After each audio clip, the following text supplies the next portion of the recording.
Free audio post-production by alphonic.com. Hello, my name's David Seaman, and this is the Three Lions Podcast.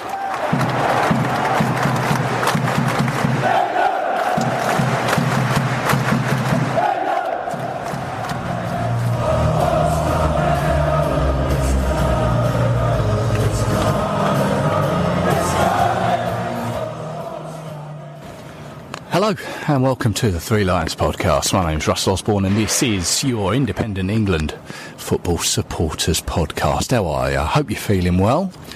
Friday, here we are. England finally have a game. Our first game of 2025. The qualifications for Euro 2026, well, they finally begin today. And it is, of course, the first game in charge for Thomas Tuchel. Don't know if you can hear all this noise around me. There's a lot of construction work, as always, going on in central London as I'm waiting to meet a few people for a beer. Already on my way here, I've come across a few Albanian fans. They're all wearing these felt hats. I've no idea how to pronounce them, I have to be honest, but it's like a white felt hat. Kelsey hats, Qeleshe. They're quite distinctive. You'll no doubt have seen them by now on the telly, but there's plenty of Albanians knocking around. So since the last episode, some interesting things have happened, or one interesting thing, I guess, of note for England fans. The England Supporters Travel Club announced that there will be a percentage of collection-only tickets. This is their way of trying to clamp down on what they call cap cheats or ticket touts, which may be a little bit harsh on those, but it is what it is, if that's how they want to term that. And it's caused quite a lot of talk between England fans. I personally think it's no bad thing. If you've got nothing to hide, and you are buying your ticket for yourself to use to further your cause, to go to tournaments further down the line, then fair play. We have to collect tickets on away days, but I do get that some people may cut it fine when coming from a fair distance to home games at Wembley. A lot of people say, obviously, more games should be played around the country, or games should be played on weekends. Yeah, of course, I totally agree. But that's pretty much out of the England Supporters Travel Club's powers, really. It's all to do with the FA. It's all to do with like how UEFA schedule matches, all that sort of thing. And you've got to factor in the Premier League and the Football League as well, how they would take to it. So it's not as straightforward as it may seem. And it's as well, it's not going to be a huge amount of people having to collect tickets. That's probably the main thing. It's probably less than 1% of the stadium capacity, because the travel club, they don't want to be making people collect tickets all the time. It's an extra job for them. It's an extra chore for them. An extra thing they have to man. Hopefully it's just a small deterrent, and it sorts itself out in the near future. One thing today, on the day that I'm speaking, Friday, Heathrow Airport has closed. It was due to I think it was like a power substation in and around the Heathrow area, which basically knocked out all the power to the airport and the surrounding area. It's caused a massive problem, not just in Heathrow, but the knock-on around the world is just colossal, and I've no doubt it will have affected England fans flying in for the game. And believe you me, there are a lot of England fans who fly in to watch England on match day. Hopefully they haven't been affected too much, but as well, I mean, despite the fact that I have seen a fair few Albanians around, they may well be expats living over here, but I do wonder if there'll be Albanian fans who've been affected by the chaos at Heathrow Airport today. Right, I'm going to go and find a beer now before I head on to Wembley. Wembley, are you ready? Tonight, under the arch, we take our first step on the road to FIFA World Cup 2026. And what better way to begin than by welcoming our new manager, Thomas Tuchel, right here at home. England, this is it. Our journey starts now. The road to 2026 starts here. So national anthem's done. There's a welcome to the home of football Thomas banner unveiled as the players lined up and the national anthems were sung. We are standing just to the right of the Albanian section, and there's quite a large contingent of Albanians here. They had a large surfer flag that came out as their anthem was played. There's a lot of red and black next to us here.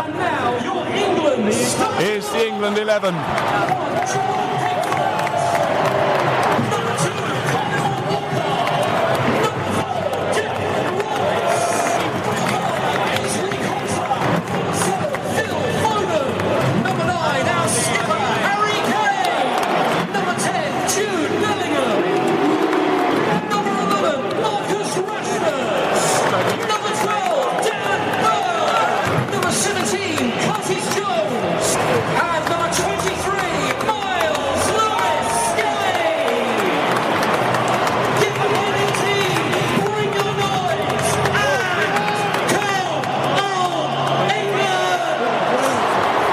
So debuts for Dan Burn and Miles Lewis-Skelly. A positive reaction to Marcus Rashford. We are 15 minutes in, and I think Pickford has had one touch of the ball. But I imagine if they're doing stats on the telly for possession, we must be up 95%. It's been all England so far. Just passing it around. He's quick passing as well.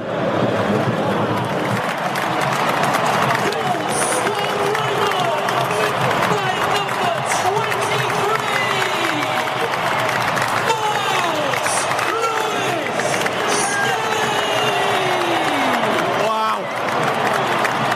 20 minutes. I'll tell you what, here's a stat. Last player to score at England was Taylor Harwood-Bellis, who scored on his debut. The next one was Miles Lewis-Skelly to score on his debut. I have to be honest, I didn't think he was ready. How wrong can you be? Dan Burn showing his presence there. From corners, he's the target man, clearly. Time in this FIFA World Cup European qualifier, and going into the break, the score is England 1, Albania 0.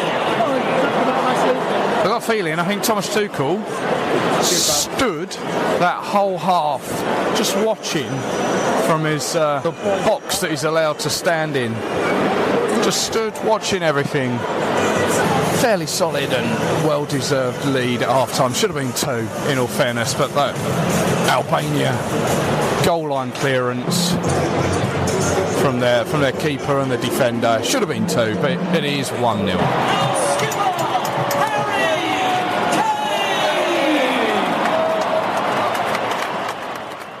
So 2-0 it ended, and we top Group K after the first match day.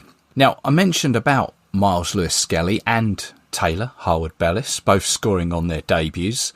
I want to mention Alfie Wilson, who on Twitter also mentioned that Curtis Jones did the same away in Greece. In doing so, we had 3 consecutive debut goals.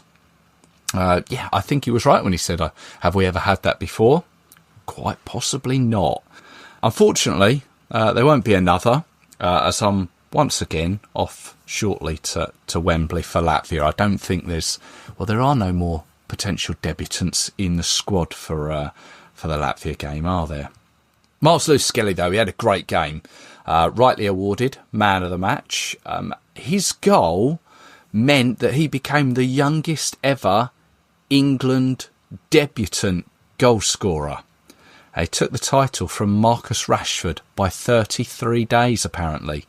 Rashford scoring on his debut back in 2016 against Australia in Sunderland, you may remember. Of course, Harry Kane got the second with a second-half goal, wonderfully taking the ball down in the box and slotting home, the sort of thing that we know Harry Kane does, and does so well. But he wasn't really marked too well, was he? But that goal means he's now scored under 4 England managers. Hodgson, Southgate, Carsley, and now Thomas Tuchel. It's just a shame that he didn't score under Sam Allardyce. That would have been quite the record. But as for Thomas Tuchel, he joins a select group of managers who won their first England game. And looking back on it, I know the first half there was a lot of possession, especially early in the game. We didn't really do a huge amount with it as the game went on, and especially the second half, which kind of petered out quite a bit and became a little bit disjointed. But it did seem that Tuchel wanted the likes of Walker and Lewis-Skelly to push up as wing-backs. And on the occasions that we did lose the ball, it seemed like they were quick to get it back. I was listening to 5 Live on Saturday. They were saying that Liverpool is sort of comparing them to Liverpool at the moment in the Premier League. They don't win all their games 4 or 5-0. They'll have routine, mediocre 2-0 wins.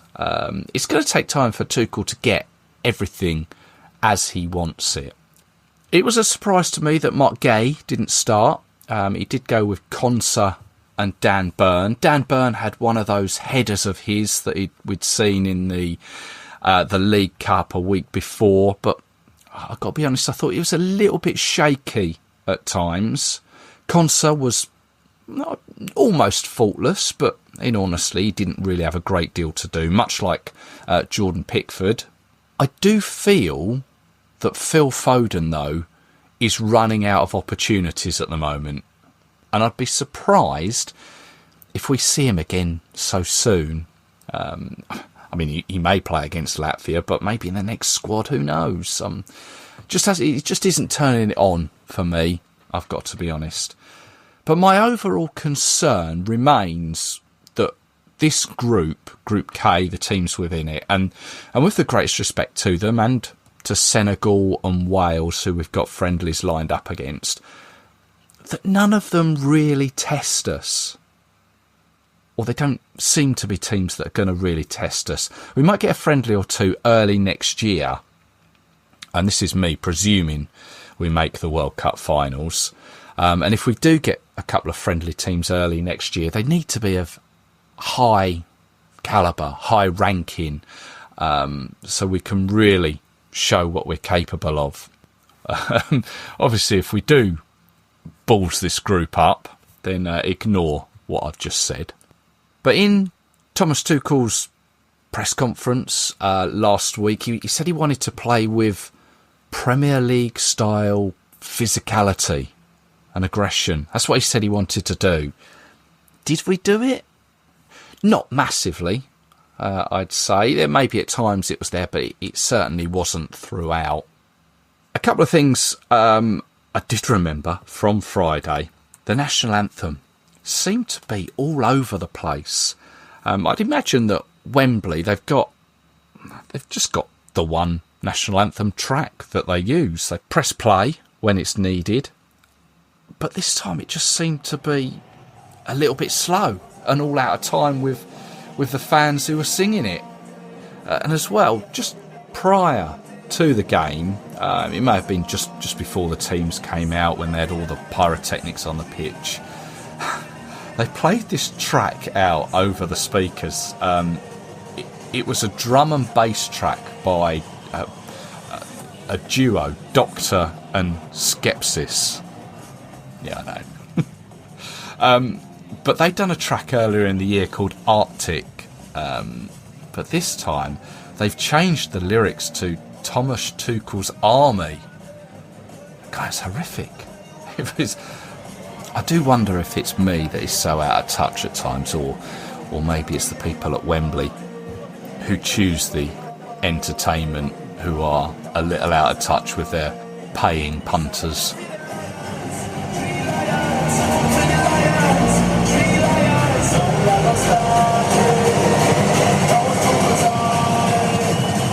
Actually, just going back to the national anthem, apparently Thomas Tuchel didn't sing it. Would you believe? So I'm recording this. I'm off to Wembley very soon for the Latvia game. I saw that on Sunday Anthony Gordon has withdrawn because of a hip injury. I think he came on for, I think it was 20 minutes against Albania. Now Latvia, whilst we were beating Albania, they beat Andorra 1-0 in Andorra. Now let's just sidestep once again. Over the weekend, a few stories came out that our game against Andorra in June could be played once again in Barcelona, just as it was in 2007 and 2008, rather than their Estadi Nacional, which is where we played them in 2021. You remember when they had a little fire before the day before the game? Why is this? Well, I do know that Andorra are building a new stadium, and I had it on good advice that they were looking to host England for it in June. Now, I can only assume they've hit some snagging, is what they call it, and it's not going to be ready. Although that then asks the question, why in 2 and a bit months can they not use the ground, the Estadi Nacional, once again, that they played Latvia in? I don't know. I guess we will find out soon. But on the plus side, if it is to be Barcelona, then there will be, clearly, more tickets available. Although it will be a pain for those who had booked to go to Toulouse, myself included. But it is what it is. It's not the first hurdle England fans have had to overcome in recent times. We always find a way. And here we are. We find ourselves back at Wembley. Tonight it's Latvia. We've got a lineup. I think there's 4 changes to the team that started against Albania. Let me quickly run through it. Pickford James is one of the changes. Declan Rice, Cedric Konsa. Mark Gay comes in. Harry Kane is there. Jude Bellingham. Marcus Rashford retains his place. Morgan Rogers starts. Jared Bowen starts. And Miles Lewis-Skelly keeps his place. So yeah, it's I'm pretty sure that's 4 changes. Already seen a few Latvians around. They haven't got as big a section as the Albanians had the other night, but there are a few there. But I think it's a good opportunity to try a few new things. Harry Kane, I don't know, can he add to his 70 goals? We're going to find out. I promised a friend of mine, Mark, that I'd give him a mention because he told me earlier that today, on the day of the game, what are we, the 24th, I think? 24th of March. 40 years ago today, there was a game played here. It was actually the League Cup, or the Milk Cup. Norwich's finest day, would you believe? Norwich beat Sunderland by 1-0. And I said to him, I'll only mention it if I can find an England connection. And the fact that it's being played at Wembley, I thought was a little bit too tenuous, considering it was the old ground. But the England connection was that Chris Woods played in goal for Norwich that day, who went on to make however many caps as he fought out the goalkeeping place of Peter Shilton at the time. So yeah, that one's for you, Mark. Wembley Stadium, please welcome to the pitch tonight's teams. Latvia and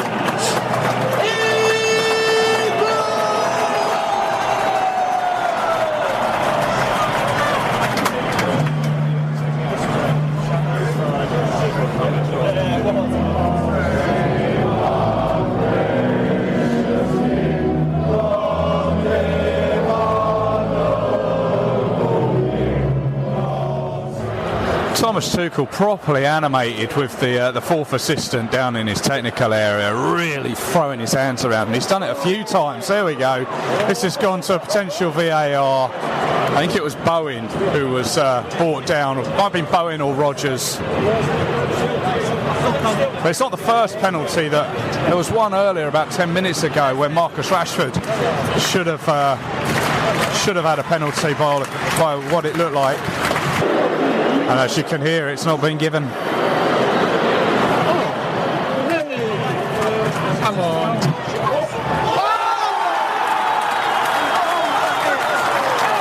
What a free kick.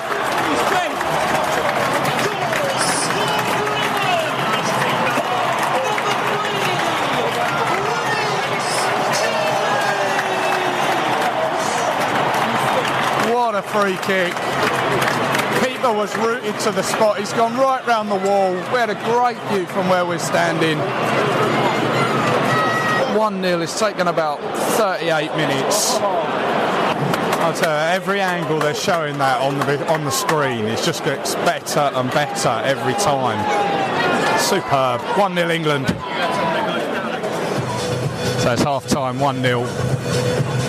It's been a little hard work at times. I think basing on this half and comparing it against Albania, Latvia probably had more opportunities and more of the ball than Albania did. I guess it's we need to play these sort of teams, these sort of gnarly teams that are just going to put as many players behind the ball. They call it a low block. And we just need to break them down. And it's just frustrating to watch at times. But Rashford has had a lot of the ball. You want to see him take on some players, and he has been doing that. He's been doubled up on though at times. Bowen, you'd like to see a little bit more of him doing that, but just isn't at the moment. They're just showing the highlights on the screen at the moment. The Latvian keeper, he's had a couple of saves. I guess it should be more than the 1-0 that it actually is. I think I mentioned earlier, Thomas Tuchel was throwing his arms around on the touchline, getting frustrated. Obviously things weren't going how he wanted them to. Just got to hope that we can push on in the second half and get a few more. Let's see. We are, 10 minutes into the second half. We may have a new manager, but the same paper planes are just raining down from, there's one there, just raining down from the top tier. I heard I think it was John Murray on the BBC 5 Live the other day. He actually asked Thomas Tuchel if he'd seen the paper planes, and he said he hadn't, and he didn't understand what he meant by it. He must have seen the paper planes tonight. There's so many of them. It's like the Battle of Britain.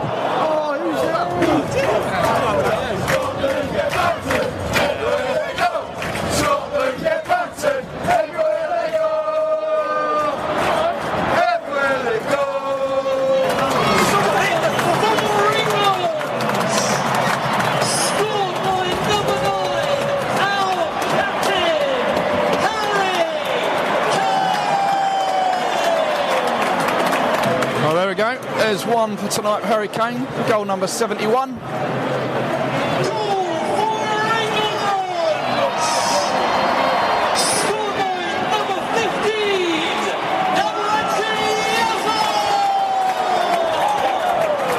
Eze came on as a substitute. He's got himself on the score sheet now.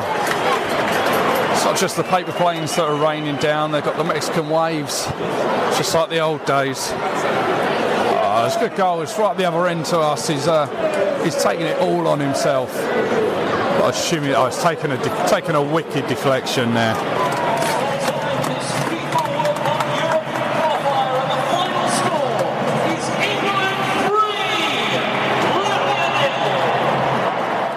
So that was the view from the stands. 2 wins, 6 points, 5 goals, nothing conceded. That is what we would have taken before kick-off on Friday night, however it came. But looking back, of course, we want more. We all want more, don't we?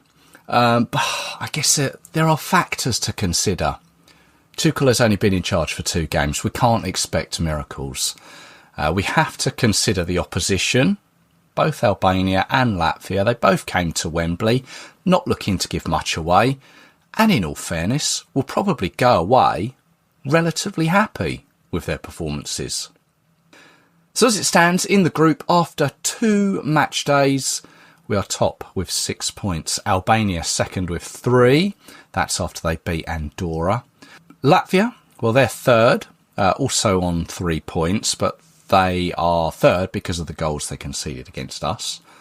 Serbia, without playing a game, are fourth, and Andorra, bless them, bottom. Played 2, lost 2.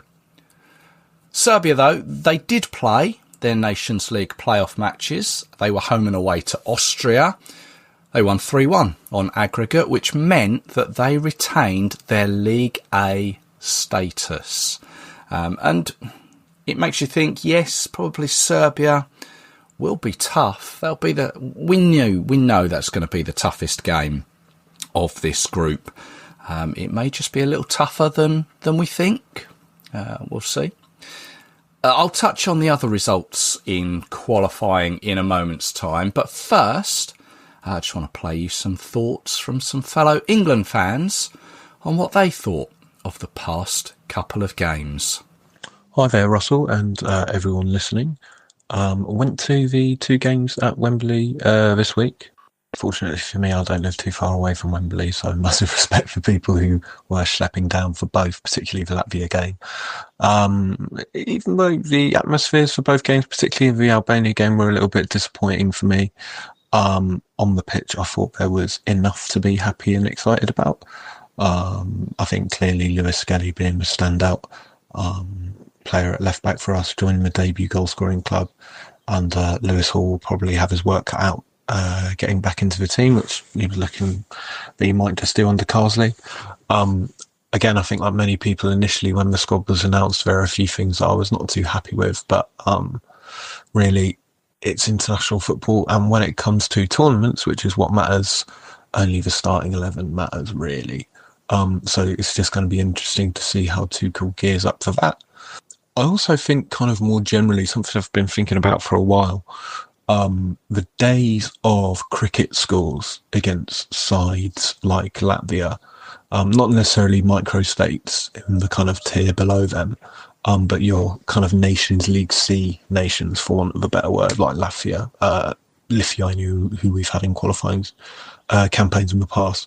Yeah, as I say, I think the days of cricket scores against those teams might be over. They tend to be so frustrating and far better drilled than they were in the past 10, 20 years now. Seemingly a load of foreign coaches have gone there to kind of improve their defences tactically. So yeah, that was another kind of takeaway from the international break for me. But a good positive start, 2 wins, and yeah, I'm looking forward to going to Barcelona in June. Hello, this is Charlie from the Gate 102 podcast. Well, Tuchel's first 2 games, what can I say? A really solid start for life for the Tuchel. 2 games that both sort of followed a similar pattern, really. I think both Latvia and Albania clearly were second favourites going into both games, and clearly their tactics were to almost sit back and try and make it difficult for England. But I think we did a great job in breaking the low block down, probably more so in the Latvia games. I think that was really encouraging. I think we can't really judge Tuchel until a few more games, but clearly it's noticeable that he He wants a high pressing game, lots of runners in behind, whilst also wanting to dominate possession. But I think the standouts across the 2 games, I think Ezri Konsa was brilliant, potentially making his way into the starting lineup. Great to see Reece James back. Just hope he can stay fit. But I think some players like Rodgers, Eze, and obviously Miles Lewis-Skelly really made a name for themselves, which is great to see. But overall, a good start to Tuchel era, 2 wins, 2 clean sheets. And yeah, can't wait for the upcoming fixtures in June. Quick voice note on the thoughts from the last 2 games, which were Thomas Tuchel's first 2 games. I thought we haven't seen too much yet about what Tuchel's going to be about, but we've won the 2 games. The games were as expected. We won the games with a few goals as we would have expected. Nothing too exciting, and it's still early days to judge how Thomas is going to do. But from what he's done previously at club level, I think slowly he will get his identity and get England playing the way he wants. But yeah, he did what we needed to, and he did the job on the 2 nights, and now we roll on to June.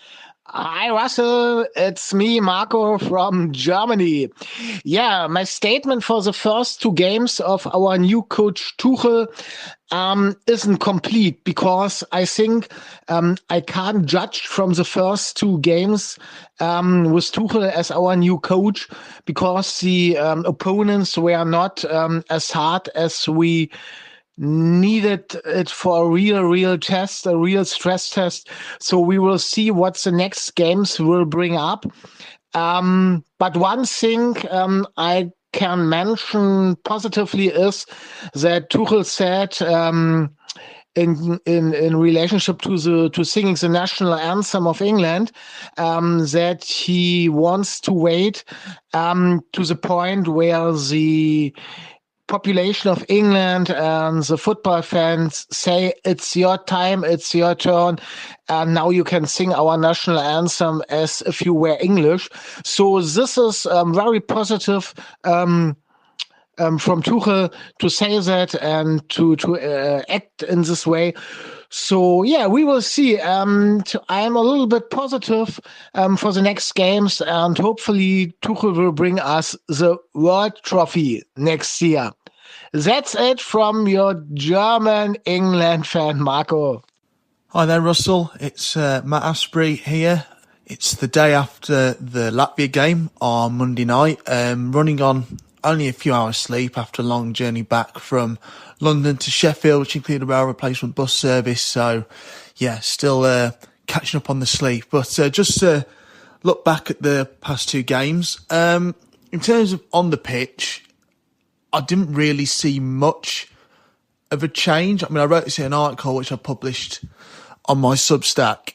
I think it was expected that Tuchel's philosophy wouldn't take shape straight away. I thought the performance was still a bit flat. It was a bit slow, a bit similar to how we played under Southgate. But in the Albania game, for example, it looked, well, from reading the stats after, it looked like we basically passed Albania to death, and that's how we created openings. And then against Latvia, it was just a case of waiting for that opportunity to score. And we did. Reece James with a beautiful free kick, and then, we went from there to win 3-0. It was more off the pitch which took my eye in terms of this international break, and it was how Tuchel is conducting himself away from the dugout, and I'm finding it quite refreshing how honest he's been. On Thursday, this past Thursday, ITV did an interview with him before the Albania game, where they asked him about,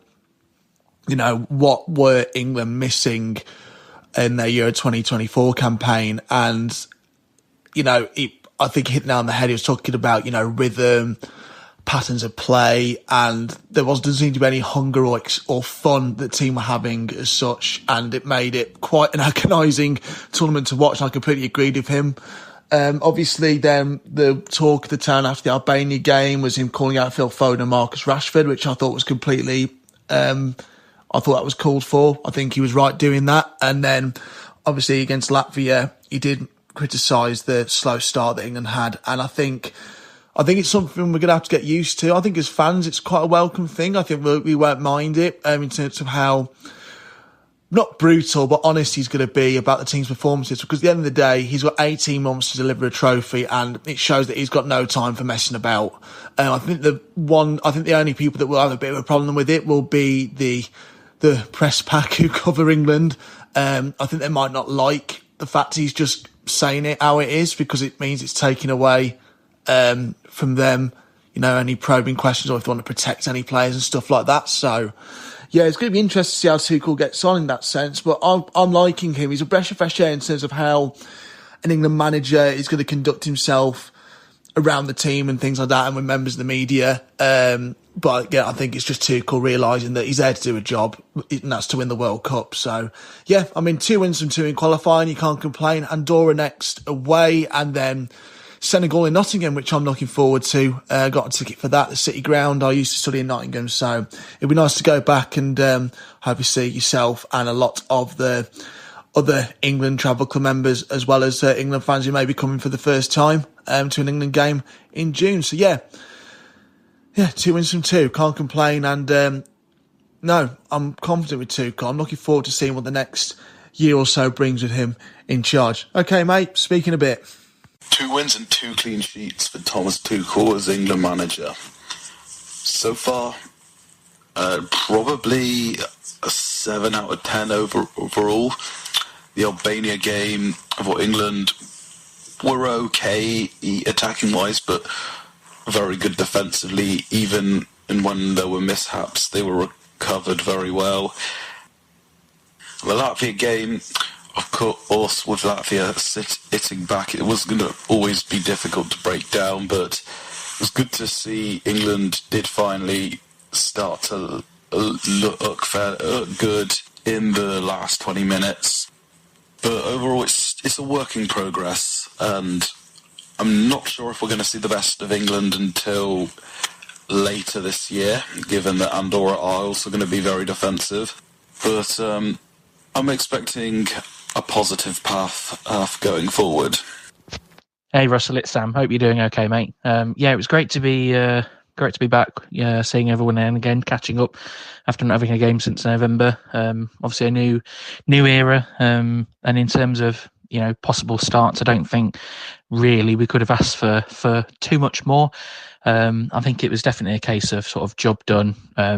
You've got to obviously remember that Tuchel's not had sort of too long with these players to work with them, so I don't think we could have really expected too much more. There'd always be debates around who should start, who shouldn't be, and who should be in the squad, etc. But I think in terms of qualifying, all you can realistically expect is to get those 3 points in each game and just move on to the next one. It'll only be judged in the summer in the World Cup. So I don't think it's really fair to kind of critique too much at the moment. But 5 goals scored, none conceded, without really getting out of second gear against 2 sides which basically just parked the bus for most of the game. There was a couple of sticky moments, particularly in the Latvia game, and to be fair, some in the Albania game where we made a couple of mistakes and maybe could have conceded a goal or 2, but thankfully we didn't. And you've just got to take the positives.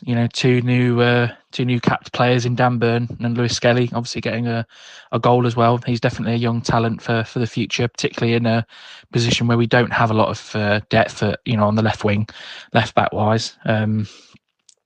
Good to see sort of Marcus Rashford come back in, have a much better game against Latvia than he did against Albania for sure. But there's definitely stern competition behind in those wing areas with Eze, despite his goal obviously coming off a Latvian player. It was it was great how it was set up. So yeah, really happy with the 2 games overall. 6 points in the bag. And now we move on to what will be a double header against Andorra, either side of a friendly against Senegal in Nottingham. So it'll be great to have an England game on the doorstep for a change. So yeah, looking forward to the next 2 games. And yeah, come on England. Some great points there. Thank you, guys. Similarly, over on Twitter, replying to a post that I put up, Rich Scott says, always tough when we play against sides who sit 8 players in the box when we attack. Need to find a way of getting the ball in before all the defenders are back there. 2 clean sheets was the minimum. 3 Lions Deutschland. Yes, there is an account called that. Hello to you guys. Very happy with the high press and ball retention. Still feels like the shackles are on in attack. Is it forbidden for fullbacks to overlap these days? Still too many passes and touches. Not enough speed in the final third, which is too easy to defend against. Work in progress. 3 Lions Deutschland, that one. Maybe, do you know Marco over in Germany? Mike C, not direct enough for me. It was like watching Southgate again. Hello to Jack Miller, who says, should be scoring more than 5 across those 2 games.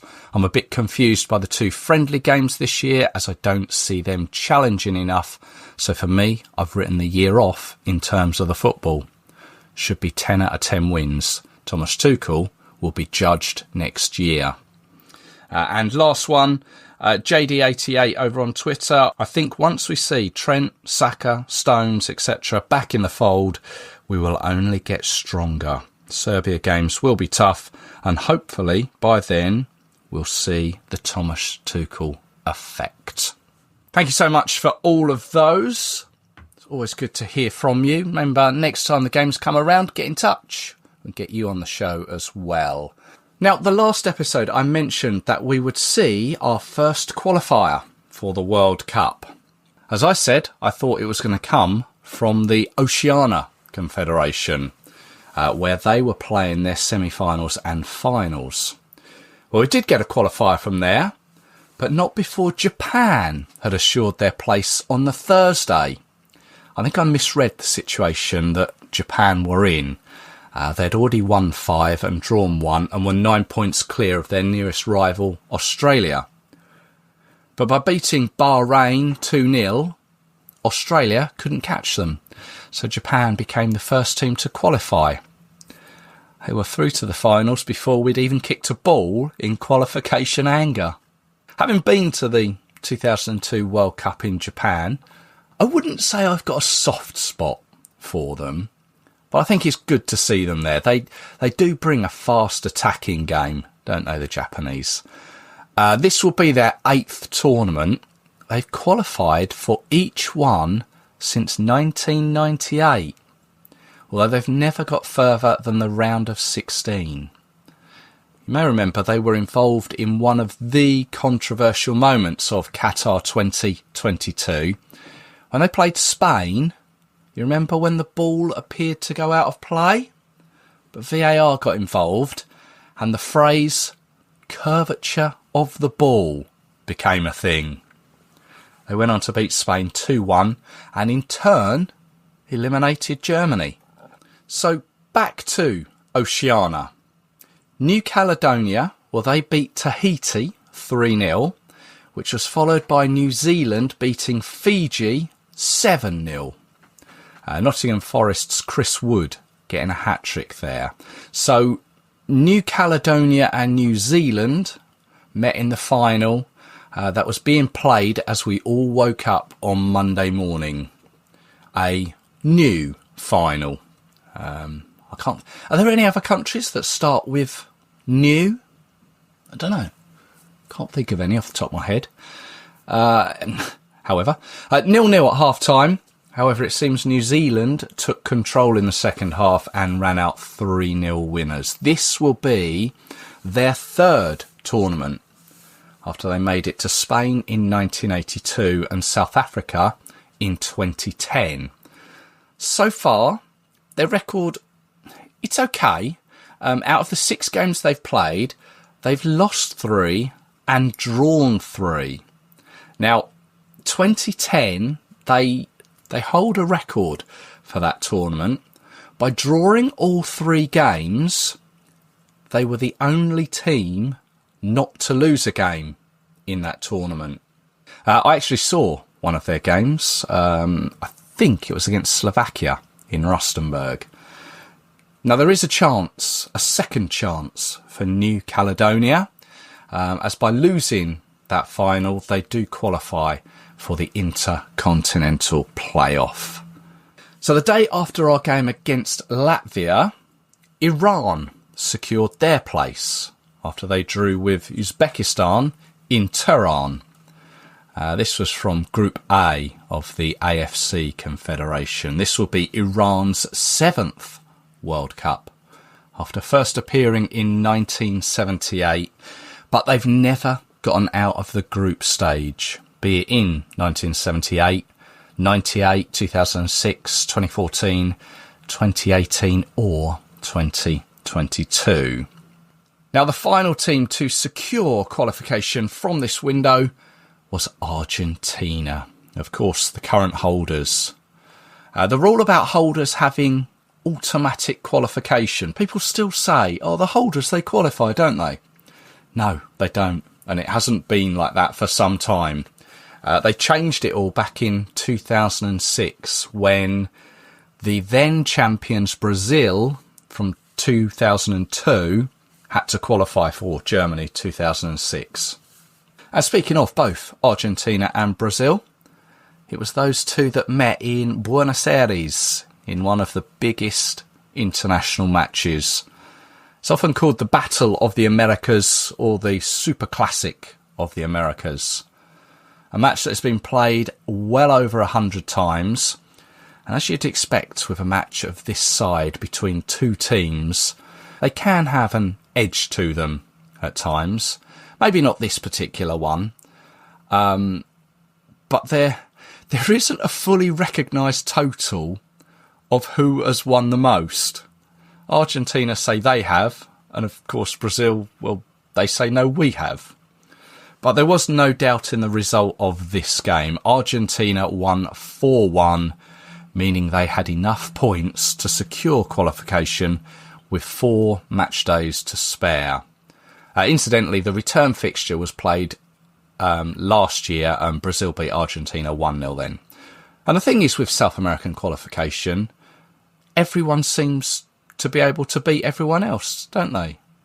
But as it stands, Ecuador, Uruguay, Brazil, Paraguay and Colombia are all in the automatic spots at the moment.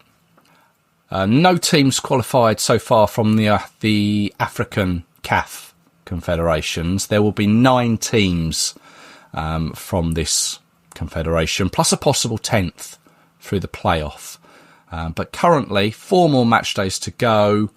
Top of their groups are Egypt, DR Congo, South Africa, Cape Verde, Morocco, Ivory Coast, Algeria, Tunisia and Gabon. But nothing is clear-cut as yet. I'm guessing, it'll be June when we know who's qualified from that. And indeed, many more teams will qualify during that window. But that's the roundup from around the world. Let's just return to England before I bring this episode to a close.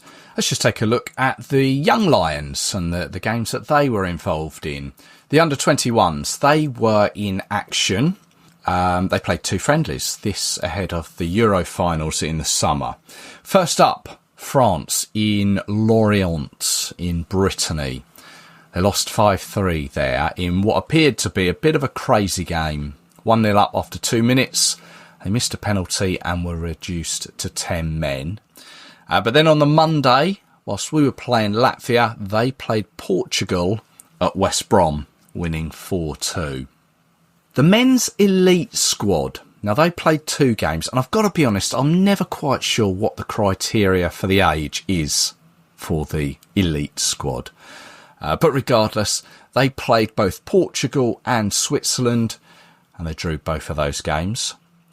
The under-19s played 3 games, first off beating Wales 2-0, then drawing with Turkey 0-0, and then rounded it off by beating Portugal 1-0. These were all in the Euro 2025 elite qualifying round. The under-18s went to Portugal to play 3 games over there. They drew with Czechia, or the Czech Republic, France, and then rounded it all off by beating the hosts, Portugal. And finally, the under-17s, they played 3 games at St George's Park. They beat Israel, they beat Slovenia, and they beat Northern Ireland. So let's leave it there. Thank you very much, as always, for your company. Don't forget, you can join me on social media. Just search 3 Lions Podcast and give it a like or a follow. And there's also the Ko-fi account, should you want to contribute to the hosting of the show. Anything is appreciated. ko-fi.com/3 Lions Podcast. Now, next up will be the Lionesses. They have a couple of Nations League games to play. They've got a double header, home and away against Belgium. So I'll be back with you very soon to take a look at that. I hope you can join me for it. So until then, take care of yourselves. Cheers.